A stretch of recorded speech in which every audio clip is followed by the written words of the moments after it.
Quand on te parle, as-tu tendance à avoir le regard fuyant?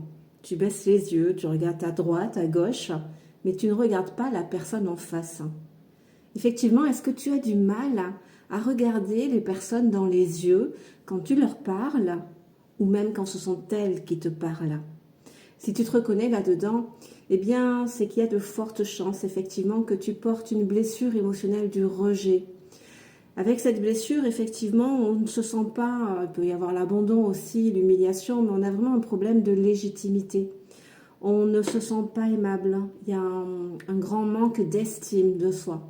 On n'est pas conscient de sa valeur, on pense même qu'on n'a pas de valeur. Avec la blessure du rejet, très tôt, on a pu enregistrer qu'on dérangeait, qu'on n'avait pas le droit d'être là en fait, qu'on n'avait pas le droit d'exister. Et par voie de conséquence, si effectivement on a cette blessure émotionnelle, on a pu développer un attachement évitant, mais surtout, voilà, il y a cette croyance qui est en nous et qui va influencer chacune de nos postures. On n'a pas le droit d'exister.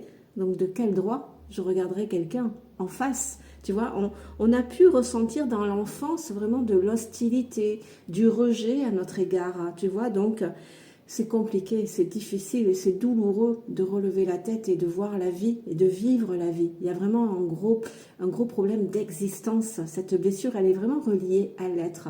Donc ça peut être une raison. Il y en a d'autres, on est bien d'accord, mais si tu te reconnais là-dedans, bon, peut-être que tu portes cette blessure du rejet, si tu as du mal à t'affirmer, si tu as toujours très peur de déranger, si tu as plutôt un comportement de fuyant, tu n'affrontes pas les situations, tu es plutôt dans la fuite, eh bien là, c'est une blessure du rejet.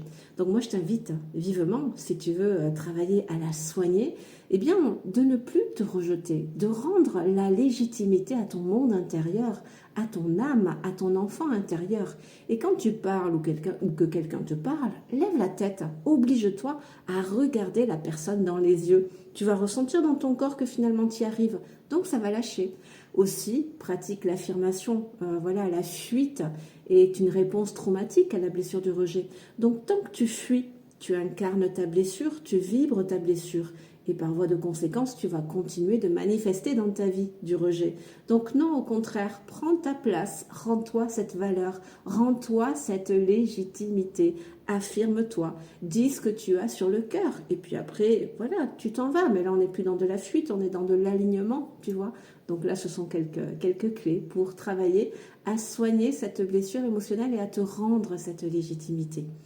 Donc moi c'est Marie et si tu veux continuer de partager, de profiter pardon, de partage conscient comme ça, sens-toi libre de t'abonner à mon compte, t'en trouveras à l'appel pour t'aider à vivre mieux ce quotidien qui peut être extrêmement souffrant, notamment avec la blessure du rejet. Bien à toi.